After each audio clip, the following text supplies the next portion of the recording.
영광은 주의 것 우리 하나님은 구원의 주인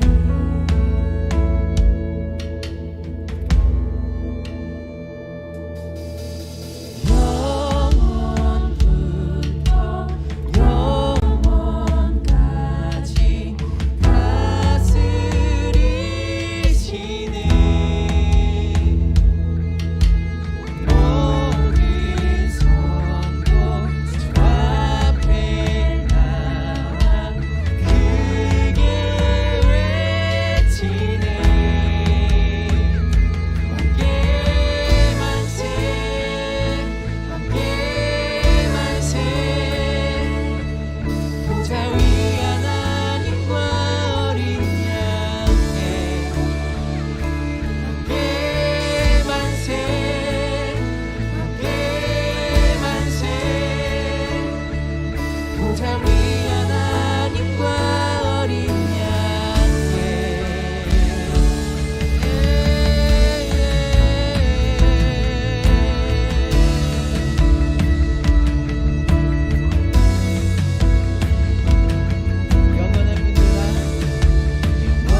보좌 위 하나님과 어린. 우리 시간에 두 손을 높이 들고 왕께 만세, 왕께 만세, 왕께 만세.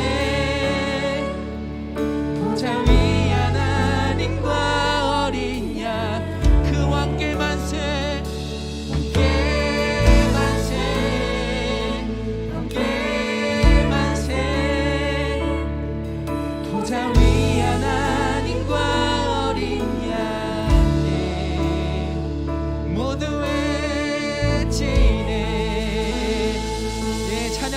찬양한 받으시기 합당하신 우리 주님께 감사와 영광의 박수 올리겠습니다. 할렐루야, 아멘, 할렐루야. 우리 다 같이 일어나서 함께 찬양하시면서 나아가시겠습니다.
다 주관하시니 만군의 지성 구주 앞에 다 경배하여라, 다 경배하여라, 다 경배 경배, 다 경배, 다 경배 경배하여라.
주님 앞에 엎드려 절하세.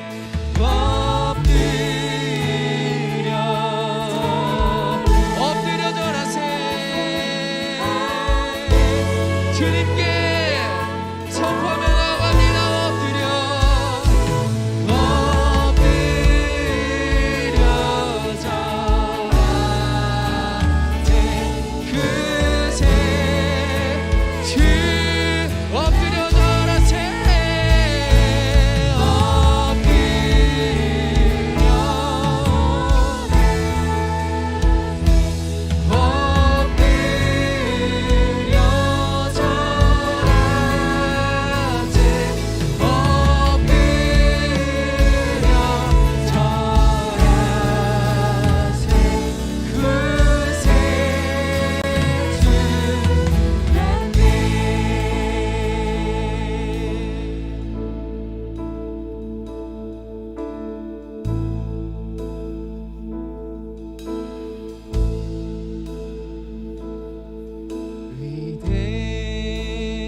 위대하신 주 찬양의 위대하신 주 모두 알게 되리라.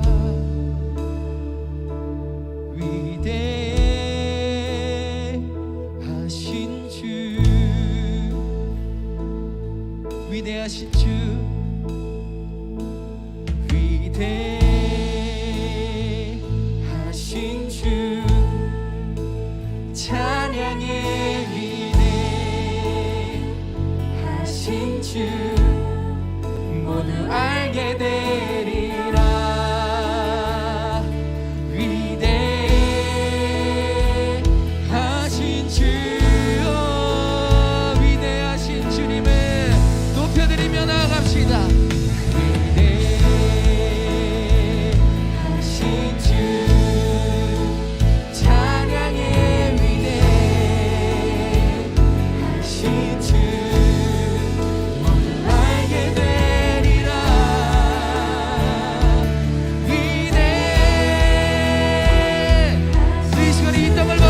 다시 한번 선포하며 나아갑시다. 위대하신 주님, 위대하신 주 찬양의 위대하신 주 모두 알게 되리라. 위대하신 주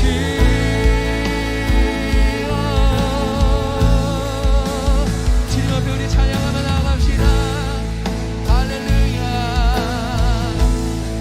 할렐루야. 그 위대하신 주를 높여드리며 찬양하며 나아갑니다. 나의 전심이 다시 한번 예수님께 초점이 맞춰질 수 있도록 성령 하나님 인도하여 주십시오. 오 주님 함께 고백합시다. 빛나는 왕의 왕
위대하신 주님 위대하신 주 찬양해 위대하신 주 알게 되리라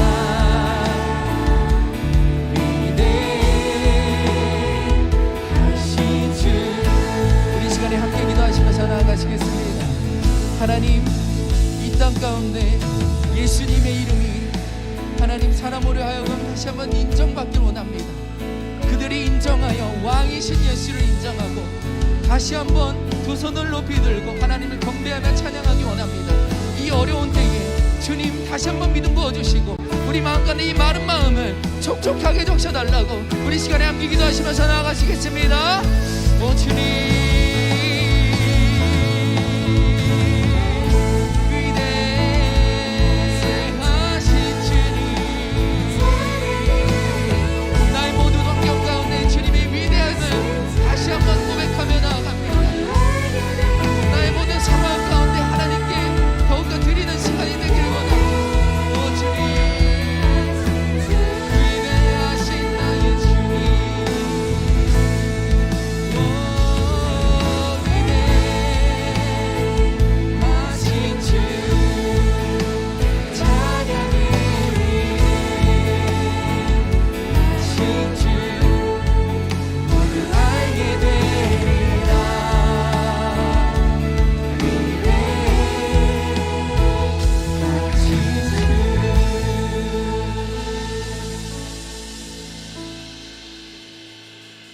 사랑과 은혜가 많으신 하나님 아버지 감사합니다. 정말 힘들고 어렵고 복잡했던 한 해도 지나가고 이렇게 마지막 주일에 함께 모여 하나님을 예배하게 하시니 감사드립니다. 어려운 가운데서도 우리를 놓지 않으시고 끝까지 붙잡아 주신 하나님의 이름을 높여드립니다. 주님의 뜻대로 살고 주님을 사랑하며 순종하며 살고 싶지만 그렇게 하지 못했음을 고백합니다. 참 우리의 마음처럼 되지 않습니다. 우리 연약함을 불쌍히 여기시고 은혜를 베풀어 주시옵소서. 특히 2021년 우리에게 주시는 마지막 말씀을 통하여 하나님을 향한 사랑과 하나님 향한 그 사랑을 재점검하는 시간 되게 하시고 주시는 말씀으로 말미암아 식어진 사랑을 재점화하는 시간 되게 하여 주시옵소서. 모든 것 주님께 맡겨드리오며 예수님의 이름으로 기도하옵나이다. 아멘. 오늘 우리에게 주신 하나님의 말씀은 요한계시록 2장 1절부터 7절 말씀입니다. 요한계시록 2장 1절부터 7절까지 말씀입니다. 요한계시록은 맨 마지막에 있습니다. 다 찾으셨을 것 같습니다. 제가 읽겠습니다. 에베소 교회 사자에게 편지하라. 오른손에 있는 7별을 붙잡고 7 금 촛대 사이를 거니시는 이가 이르시되 내가 내 행위와 수고와 내 인내를 알고 또 악한 자들을 용납하지 아니한 것과 자칭 사도라 하되 아닌 자들을 시험하여 그의 거짓된 것을 내가 드러낸 것과 또 내가 참고 내 이름을 위하여 견디고 게으르지 아니한 것을 아노라. 그러나 너를 책망할 것이 있나니 너의 처음 사랑을 버렸느니라. 그러므로 어디서 떨어졌는지를 생각하고 회개하여 처음 행위를 가지라. 만일 그리하지 아니하고 회개하지 아니하면 내가 내게 가서 내 촛대를 그 자리에서 옮기리라. 오직 내게 이것이 있으니 내가 니골라당의 행위를 미워하는도다. 나도 이것을 미워하노라. 귀 있는 자는 성령이 교회들에게 하시는 말씀을 들을지어다. 이기는 그에게는 내가 하나님의 낙원에 있는 생명나무의 열매를 주어 먹게 하리라. 아멘. 반갑습니다, 여러분. 질문을 한번 시작해 볼게요. 만약에 크리스천의 삶을 한 단어로 설명한다면 여러분 어떤 단어를 사용하시겠습니까?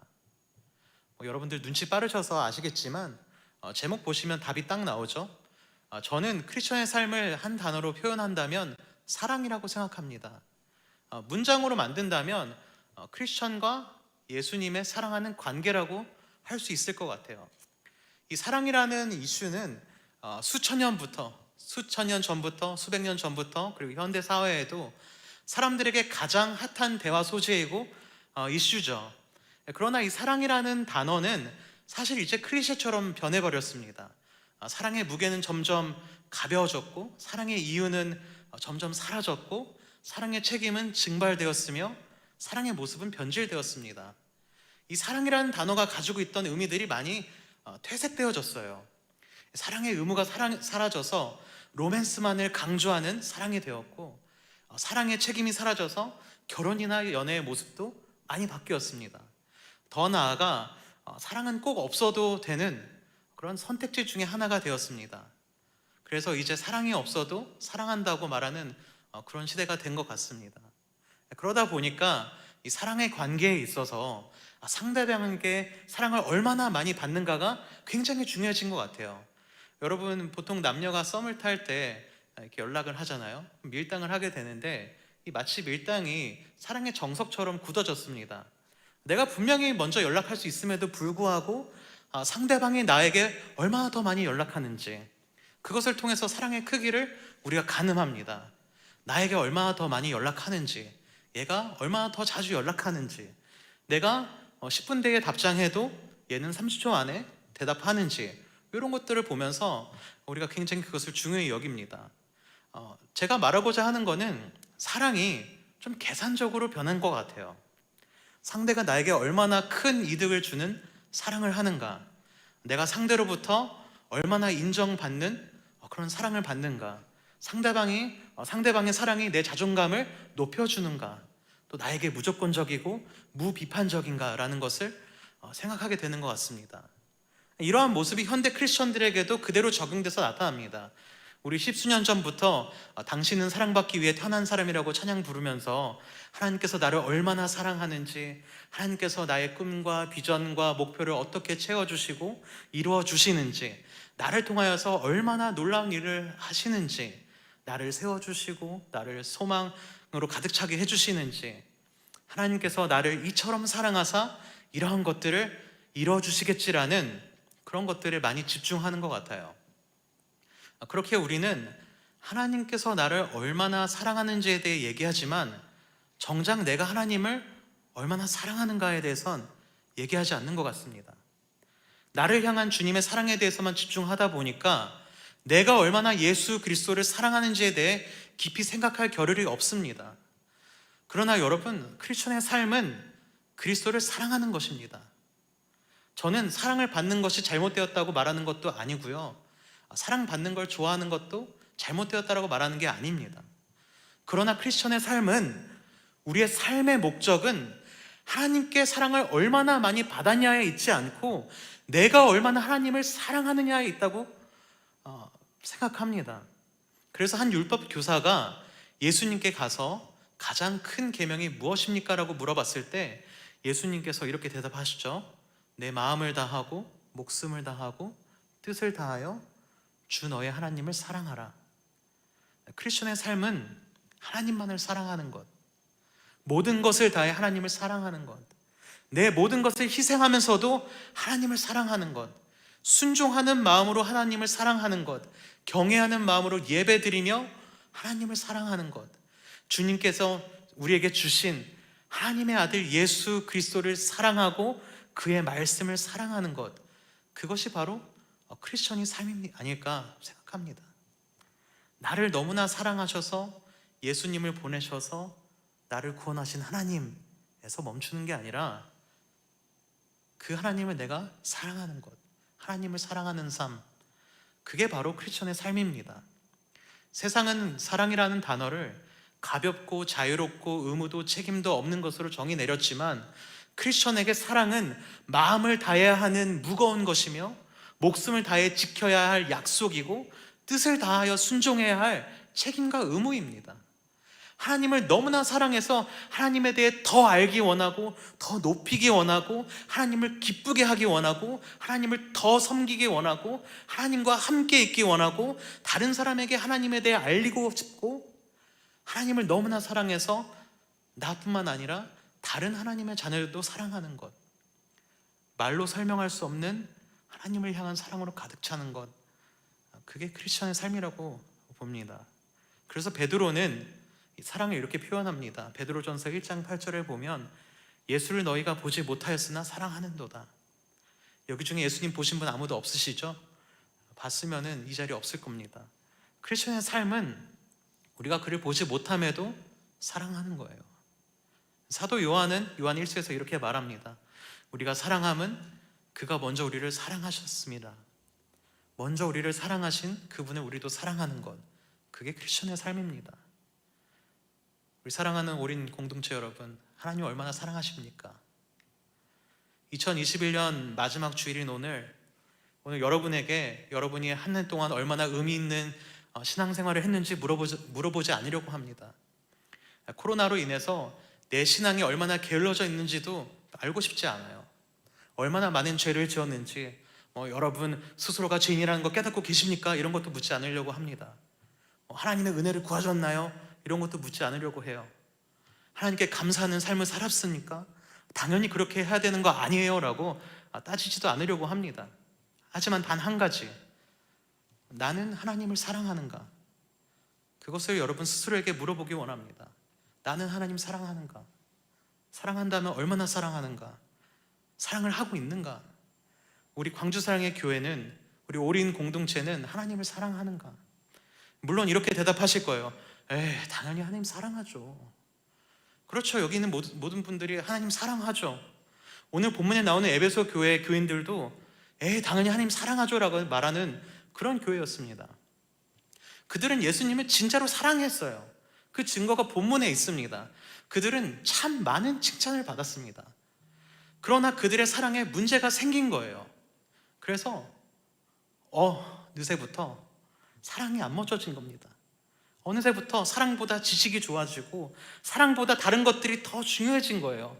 사랑이 점점 식어지고 뜨뜻미지근하게 돼서 한때는 활활 타오르던 사랑이 자그마한 불씨만 남겨지고 작아져 버린 겁니다. 그런 에베소 교회에게 예수님께서는 그들이 잘한 것을 칭찬하시기도 하지만 결국엔 자그마한 불씨만 남겨진 그들에게 그 불씨를 다시 활활 살릴 것을 명령하십니다. 그 꺼져가는 불씨를 다시 재점화하여서 다시 활활 타오르라고 요구하십니다. 오늘 함께 에베소 교회를 우리 어린 공동체와 한번 대조해 봤으면 좋겠어요. 그래서 잘하던 에베소 교회가 왜 책망을 받게 되었는가, 그리고 꺼져가던 불씨를 어떻게 재점화해야 할까 함께 살펴보겠습니다. 간단하게 3가지만 나누고 마치겠습니다. 첫 번째로 열정적인 신앙생활의 이유를 우리가 잊지 말아야 합니다. 에베소 교회는 행동하고 수고하고 인내하는 교회였습니다. 에베소 교회는 자신들의 신앙을 지키기 위해서 핍박 속에서도 신앙생활을 하기 위해 인내하고 수고하는 교회였어요. 에베소 교회가 첫사랑을 버렸다고 해서 그들이 믿음이 없는 교회가 아니었습니다. 그들은 굉장히 열정적이었어요. 그들의 신앙생활의 모습을 살펴보면 참 대단합니다. 우리가 본받아야 할 정도인데 얼마나 대단했냐면 예수님께서 그들에게 이렇게 말씀하세요. 내가 내 행위와 수고와 내 인내를 안다. 이거 얼마나 큰 칭찬입니까? 이것보다 더 큰 위로가 뭐가 있겠어요? 예수님께서 교회의 행위와 수고와 인내를 알아주신다는 것, 이게 바로 저는 은혜라고 생각합니다. 제가 이제 어린 공동체에 오면서 여러 가지 인수인계를 받고 이제 카톡방에 초대가 되었는데 익숙한 이름들도 많았고 익숙하지 않은 이름들도 되게 많았어요. 그래서 하나둘 톡방에 들어가게 되는데 앞으로 있을 주일 예배와 송구영신 예배를 위해 수고하는 사람들이 있었습니다. 이렇게 열정을 가지고 섬기는 임원들과 찬양팀과 순장들과 저 뒤에 조그만 방에서 컴퓨터 앞에 앉아가지고 이렇게 하는 분들의 수고와 땀과 열정과 눈물을 대부분은 잘 몰라줍니다. 그렇죠? 아님 말고.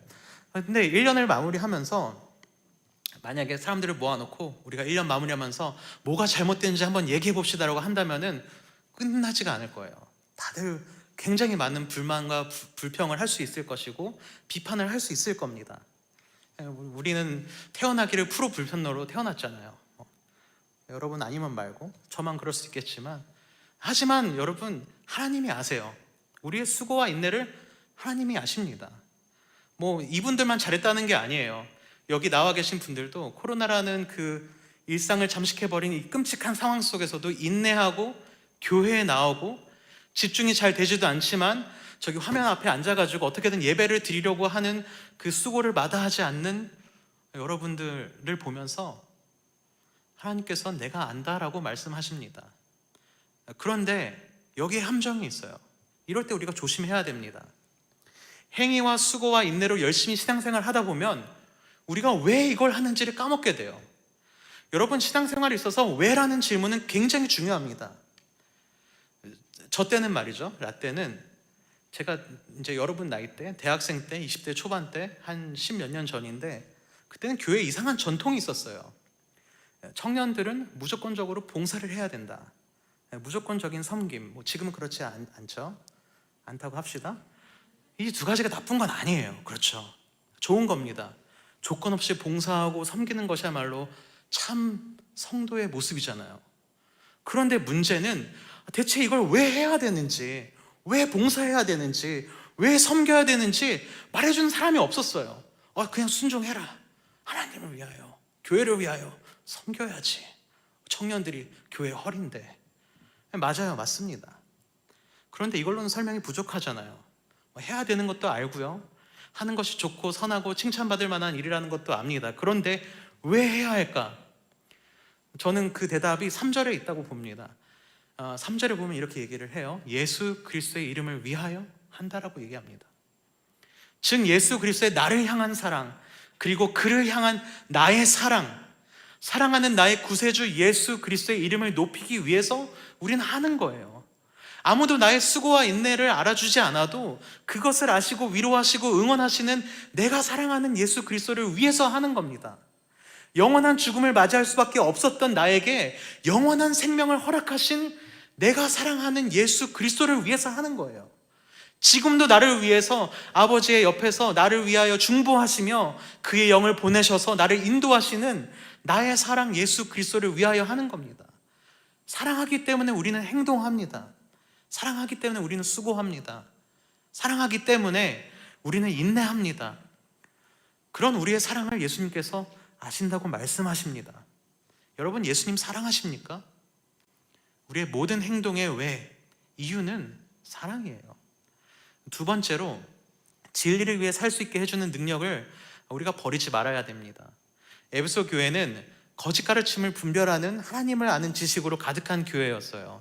에베소 교회는 바울이 세운 교회였는데, 바울이 2차 선교 여행 때 브리스길라와 아굴라 부부와 함께 에베소 교회를 세웠고, 이제 3차 여행 때 여기 그 에베소 교회에서 3년 정도 머물면서 말씀을 가르쳤습니다. 이 바울의 말씀 사역이 얼마나 효과적이었냐면 많은 기적들도 일어났고, 우상을 섬기던 사람들이 그 마법책을, 마술책을 가지고 와서 자발적으로 불사지르는 그런 일들이 일어났습니다.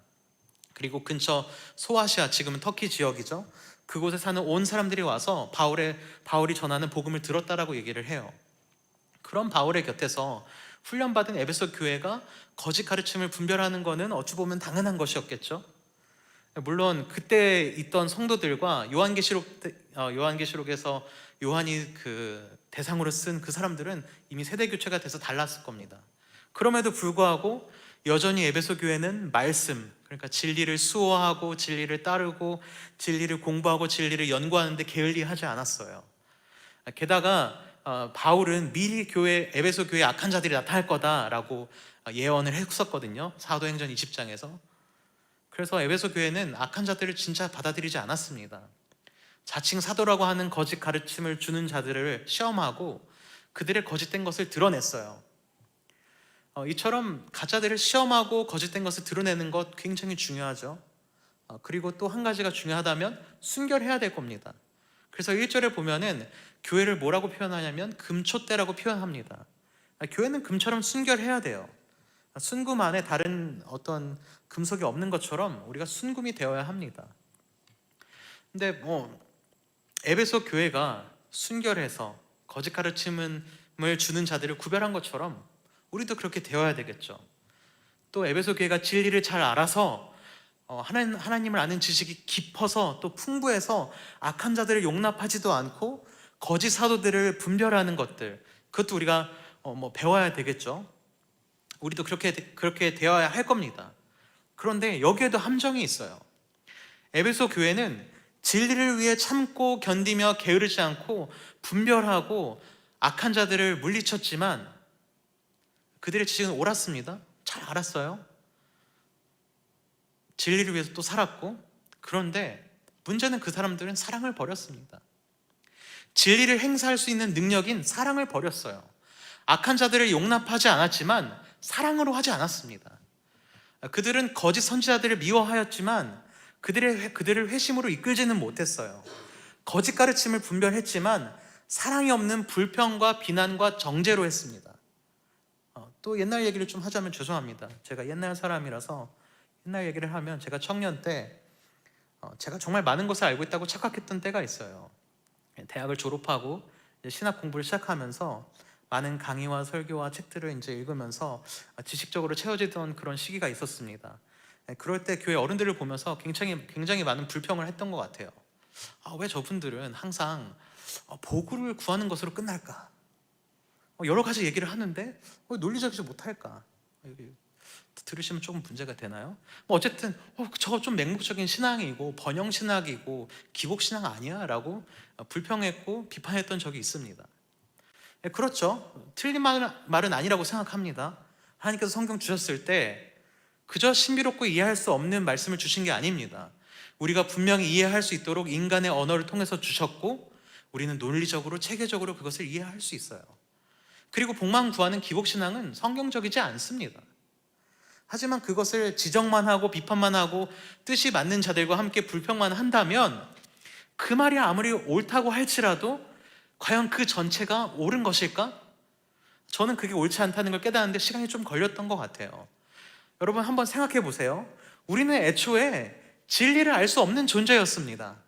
아담으로부터 죄가 들어오고 나서 인간은 하나님께서 우리에게 계시하신 그 진리를 온전하게 이해할 수 없었어요. 하나님과 우리와의 관계는 깨어졌고, 우리의 눈은 멀었고, 우리의 귀는 닫혔고, 우리의 마음은 돌덩이처럼 변했습니다. 우리끼리 소통은 잘 될지 몰라도 하나님과 소통할 수 없는 그런 불통의 상태였단 말이에요. 그런데 우리와 하나님 아버지의 관계를 회복시키시고 눈을 뜨게 하시고 귀를 들리게 하시고 마음을 다시 말랑말랑하게 해주신 게 무엇 때문이었습니까? 하나님 아버지의 사랑이잖아요. 그의 아들이 인간의 모습으로 땅에 오게 하여서 인간에게 요구된 모든 율법과 책임을 다 순종하시고 십자가의 화목제물로 피를 흘리시고 단번에 그를 믿는 모든 사람들을 하나님 앞에 의롭다함 받게 하시고 또 진리를 알 수 있게 하신 이유가 무엇입니까? 바로 아버지의 사랑입니다. 사랑이 아니었다면 우리는 애초에 진리를 볼 수도 없고 들을 수도 없고 받아들일 수도 없는 존재였어요. 예수 그리스도로 인하여 우리는 진리를 볼 수 있게 되었습니다. 믿을 수 있게 되었습니다. 우리가 진리를 위해 살아갈 수 있게 된 것은 사랑 때문이에요. 우리가 진리를 위해 살아갈 수 있는 그 능력은 바로 사랑입니다. 우리가 진리를 위해서 견디고 참고 게으르지 않을 수 있는 것 또한 사랑으로 인함입니다. 여러분 그런 사랑을 유지하고 계십니까? 우리가 열정적인 신앙생활을 해줄 수 있도록 해주는 그 사랑, 여러분 아직 유지하고 있습니까? 진리를 위해 살아갈 수 있는 능력인 사랑을 여러분 아직도 가지고 계세요? 에베소 교회의 사랑은 그 불씨가 시들어졌습니다. 그래서 예수님께서는 그들에게 불씨를 되살리라고 말씀하시죠. 재점화하라고 말씀하십니다. 사랑을 회복하라고 말씀하십니다. 그 사랑을 회복하라고 또 우리에게 말씀하세요. 우리 어린 청년 여러분, 여러분의 사랑의 상태가 어떤지 한번 묻고 싶습니다. 이전처럼 아니면 이전보다 더 예수님 사랑하시나요? 아니면 사랑하긴 하지만 이전만큼은 아닌 겁니까? 예수님을 향한 처음 사랑을 여러분 유지하고 계세요? 여러분 하나님 사랑하고 여러분의 이웃을 사랑하십니까? 하나님을 향한 여러분의 사랑은 어떤 상태입니까? 여러분 하나님 사랑하시나요? 하나님 명령 사랑하시나요? 그 말씀을 사랑하시나요? 여러분 이 자리에 왜 와 있습니까? 저는 여러분이 하나님을 사랑해서 이 자리에 와 있다고 믿습니다. 그리고 제가 바라는 건 하나님을 향한 여러분의 사랑이 더욱 늘어나길 바랍니다. 바로 오늘 이 시간 하나님과 그 아들 예수 그리스도를 향한 사랑이 날로 늘어나기를 축원합니다. 그렇다면 우리가 마지막으로 어떻게 회복할 수 있을까? 우리에게 분명히 첫사랑을 회복하라고 말씀하셨거든요. 성경을 보면은 처음 행위를 회복하라고 말씀하십니다. 굉장히 뻔하디 뻔한 말이죠. 근데 원래 이런 교과서적인 답이 정답입니다.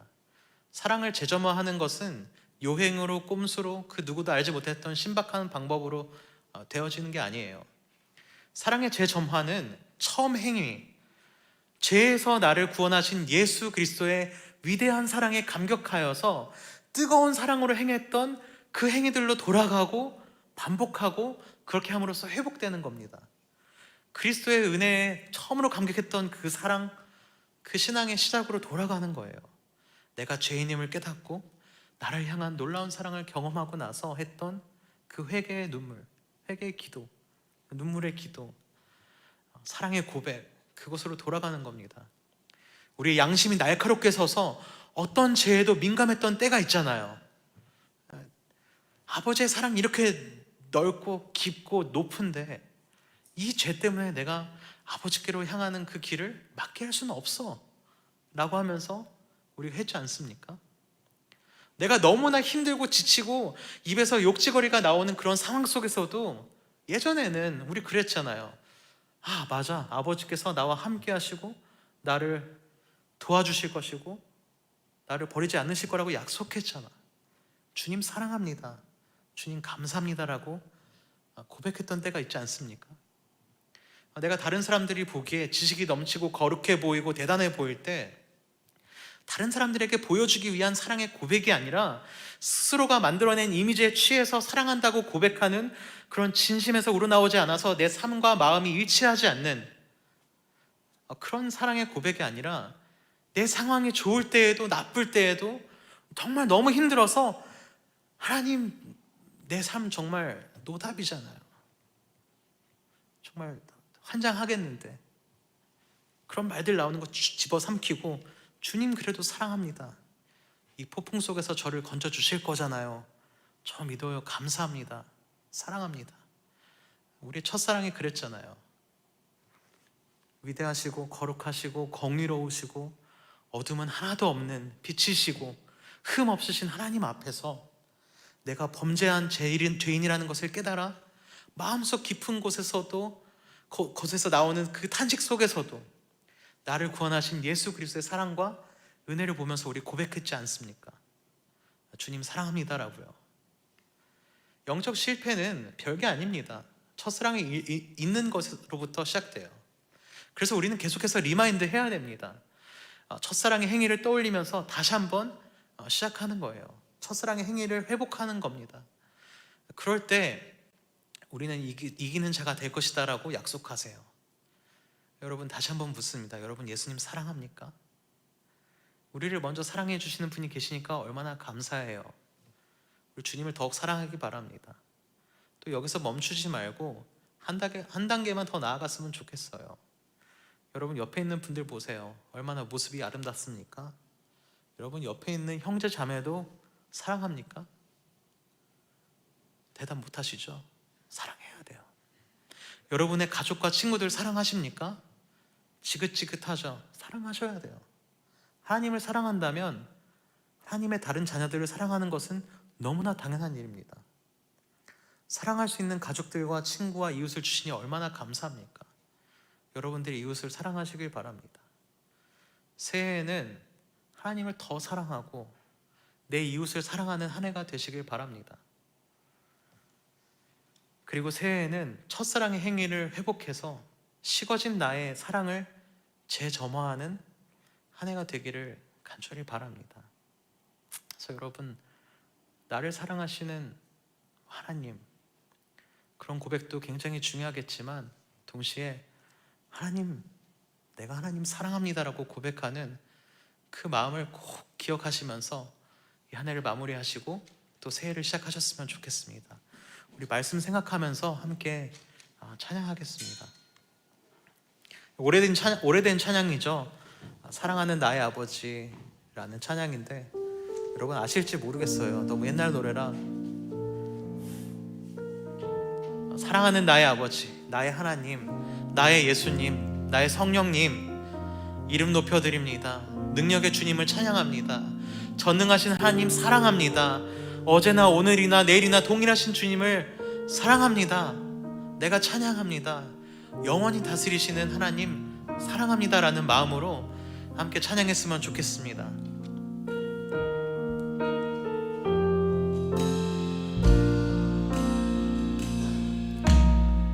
사랑하는 나의 아버지, 이름 높여드립니다. 주의 나라 찬양 속에 임하시니 능력에 주께 찬송하네. 전능하신 하나님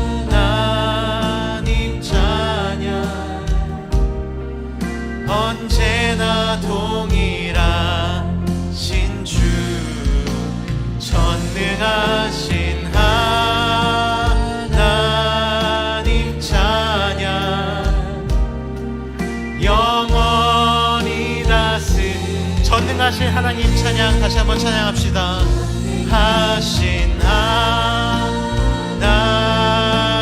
찬양, 언제나 동일하신 주. 전능하신 하나님 찬양, 영원히 다스리네. 우리 시간 다 함께 기도했으면 좋겠습니다. 내 사랑의 상태가 어땠는지 생각해보기 원합니다. 하나님을 향한 사랑이 아직도 뜨겁게 타오르시는 분들도 계실 거고, 차갑게 식어서 불이 붙을 수나 있을까 걱정하는 분들도 계실 거예요. 그러나 자랑할 것도 걱정할 것도 없습니다. 뜨겁든 차갑든 미지근하든 이 시간 예수님의 명령을 기억하면서 우리 기도하기 원합니다. 사랑에서 떨어졌음을 생각하고 회개하며 처음 행위를 가지라는 그 명령을 기억하며 우리 다 함께 기도하기 원합니다. 주님, 첫사랑 회복하기 원합니다. 주님을 사랑한다고 소리 높여 고백했던 그 첫사랑 회복하기 원합니다. 주님을 더욱 사랑하게 하옵소서. 주님 사랑합니다. 더 사랑하기 원합니다. 우리 다 함께 기도하겠습니다. 주님 아버지, 다시 한번 주님께 나아가며 사랑을 고백하기 원합니다. 식어버린 사랑의 불씨를 재점화하기 원합니다. 뜨겁게 타오르기 원합니다. 주여, 주님을 위하여 타오르기 원합니다. 주님을 향한 내 마음을 회복시켜 주시옵소서. 주님을 더욱 사랑하게 하여 주시옵소서. 아버지여, 정말 우리가 주님이 아닌 다른 것들을 사랑했음을 고백합니다. 세상의 것들을 사랑하고 내 자신을 사랑하고 내 이웃을 사랑하고 하나님이 아닌 다른 것들을 사랑했습니다. 하지만 그런 것들 모두 다 내려놓고 이 시간은 오직 주님께만 고백하며 나아갑니다. 첫사랑을 아버지 회복하기 원합니다. 하나님을 사랑하기 원합니다. 나를 위하여 이 땅에 오신 예수 그리스도를 사랑하며 나아가기 원합니다. 주여 아버지, 나의 사랑을 회복시켜 주시옵소서. 아버지, 그 사랑의 불씨를 재점화하여 주시옵소서. 활활 타오르게 하여 주시옵소서. 주님 붙잡아 주시옵소서. 아버지, 주님을 더 사랑한다고 아버지 소리 높여 고백했던 그때로 돌아가기 원합니다. 주님을 처음 만났던 그때로 아버지 돌아가서 아버지 감사하는 마음, 주님 아버지 사랑하는 마음으로 나아가게 하여 주시옵소서. 아버지, 우리 먼저 사랑하시고 우리 붙잡아 주시는 하나님 아버지 사랑합니다. 주여 아버지, 우리의 사랑의 고백을 받아 주시옵소서. 아버지, 우리의 고백이 아버지 정말 내 자신을 위한 것이 아니라 아버지 내가 중심이 되는 것이 아니라 하나님을 사랑하는 그 마음이 중심이 되게 하시고 주님께서 나의 중심이 되어 주시옵소서.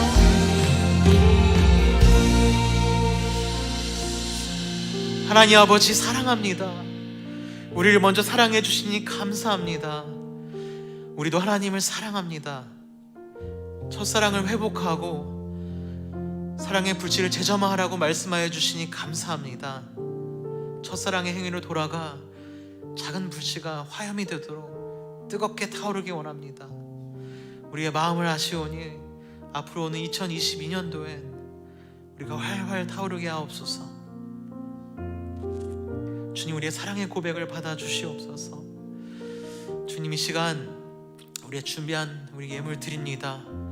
이 드린 손길 가운데 기쁨과 감사와 사랑이 넘치게 하시고 정말 이 예물 드리는 우리 모두가 하나님을 사랑하는 그 마음을 담아서 하나님께 기쁨을 또 감사함으로 나아가는 시간 되게 하여 주시옵소서. 감사합니다. 예수님의 이름으로 기도합니다. 아멘.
몇 가지 광고가 있습니다. 12월 31일 금요일에 우리 송구 영신 예배가 있는데요. 1부와 2부 9시 반, 11시 반으로 나뉘어서 드리게 됩니다. 1부, 2부 모두 송출되니까 여러분들께서 오실 수 있으시면 가능하면 오시고, 만약에 사정이 여의치 않다면 온라인으로 9시 반에 그리고 11시 반에 참여하실 수 있다는 것 말씀드리고요. 기부금 영수증 신청하실 수 있습니다. 여러분들 주보 참조하여서 신청해 주시면 될 것 같고요. 월요일부터 예사 백고동이 있습니다. 여러분, 예수님 사랑합니다를 고백하는 100번 고백하는 운동인데요. 제가 담당하고 있습니다. 여러분 참여해 주셔야 됩니다. 네, 참여해 주시고요. 월요일에는 주일 설교에서 받은 은혜를 한 줄로 표현하는 그렇게 좀 변화가 있을 것 같습니다. 그래서 여러분들 많이 참여해 주시면 좋을 것 같고요. 그 외에 특별한 광고는 없습니다. 우리 교육자 동정 보시면 초등부 어원아, 원래 생각해 보니까 원래 영상 나오고 광고하라고 그랬었는데 제가 까먹고 먼저 해버렸네요. 죄송합니다. 네, 그럴 수도 있죠. 미안해요. 영상을 좀 이따 보실 건데 이거 끝나면 틀어주세요. 어하나와 초등부를 맡게 되신 전도사님이 새로 오셨어요. 박상현 전도사님이신데, 여러분 어하나의 교사로 신청하실 수 있습니다. 신청해 주시고요. 또 이영미 간사님 사임하시고 안신혜 간사님이 다시 컴백하셨습니다. 그래서 이영미 간사님께 가셔서 이것저것 해달라고 하시면 안 되니까 절대로 그렇게 하지 마시기 바랍니다. 네, 영상 보여주세요.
네, 종강에 1년 동안 했던 그런 것들 담아봤고요. 여러분 많은 관심과 기도 부탁드립니다. 다 자리에서 일어나시겠습니다. 일어나셔서 옆에 분 보시면서 사랑합니다 한번 해보실까요? 어색하죠? 여러분 사랑합니다. 다 함께 찬양하고, 네, 찬양하면 되나요? 네.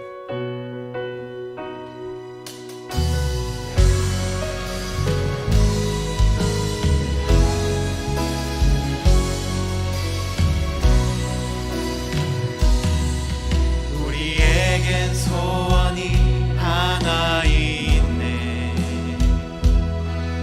주님 다시 오실 그날까지 우리 가슴에 새긴 주의 십자가 사랑, 나의 교회를 사랑케 하네. 주의 교회를 향한 희생과 공의와 가난과 고난, 하물며 죽음조차 우리 막을 수 없네. 우리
예수 그리스도의 은혜와 하나님 아버지의 사랑과 성령님의 교제하심이 하나님을 사랑하고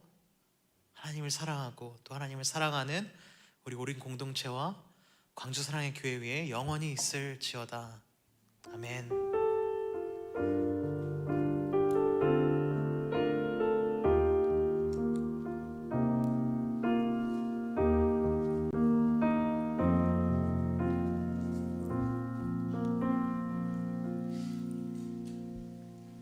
네, 오린교구 분들은 그 자리에서 잠깐 앉아주시면 감사하겠습니다.